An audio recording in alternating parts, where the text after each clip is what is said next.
സ്നേഹമുള്ള സഹോദരങ്ങളെ, പ്രഭാതവന്ദനം.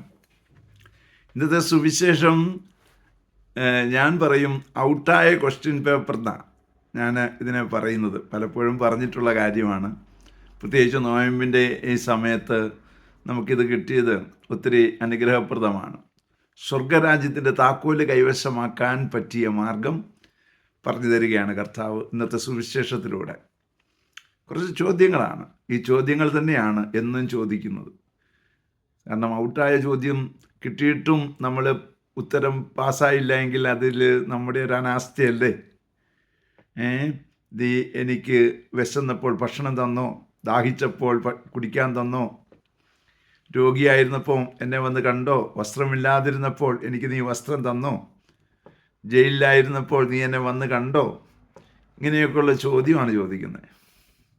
ഈ ചോദ്യം ചോദിക്കുമ്പോൾ നമ്മൾ ഇങ്ങനെ പറയും, എന്താണ്, ഞാൻ നിന്നെ കണ്ടില്ലല്ലോ, ഇങ്ങനെ ഈ രീതിയിൽ നിന്നെ ഇതുവരെയും കണ്ടിട്ടില്ല, നീ നല്ല ഉടുപ്പിട്ടൊക്കെ നിൽക്കുന്നതായിട്ടാണ് ഞാൻ കണ്ടിട്ടുള്ളത് അല്ലേ, ഇതുവരെയും ഇങ്ങനെ ഒരവസ്ഥ കണ്ടിട്ടില്ല. ആ ഒരു ഉത്തരത്തിന് ഈശോയ്ക്ക് സന്തോഷമാകുകയല്ല. ഈശോ പറയും, ചെറിയ വല്ലൊരുവന് ചെയ്തപ്പോഴെല്ലാം നീ എനിക്ക് തന്നെയാണ് ചെയ്തത്. ഈ ചോദ്യമാണ് നമ്മളോട് എന്നും ചോദിക്കുന്നത്. അതുകൊണ്ട് സഹോദരരെ, മറ്റുള്ളവരിൽ ഈശോയെ കണ്ടെത്താൻ പഠിക്കണം. മറ്റുള്ളവരിൽ ഈശോ ഉണ്ട് എന്ന് മനസ്സിലാക്കിക്കൊണ്ട് നമുക്ക് മുമ്പോട്ട് പോകാം. അവരെ സഹായിക്കുവാൻ, കാണുവാൻ, സംസാരിക്കുവാൻ, ആവശ്യമായ സഹായം കൊടുക്കുവാൻ ഒക്കെ നമുക്ക് ശ്രമിക്കാം. അങ്ങനെ സ്വർഗരാജ്യത്തിൻ്റെ താക്കോലുകൾ കൈവശമാക്കാം.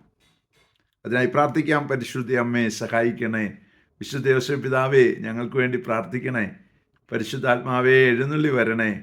പരിശുദ്ധ പരമ ദീപികാരണത്തിന് എന്നേരവും ആരാധനയും സ്തുതിയും പുകഴ്ചയും ഉണ്ടായിരിക്കട്ടെ. ആമേൻ.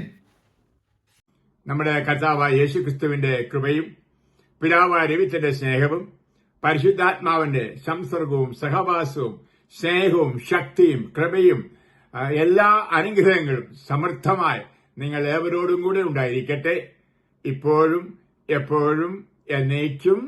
ആമേൻ.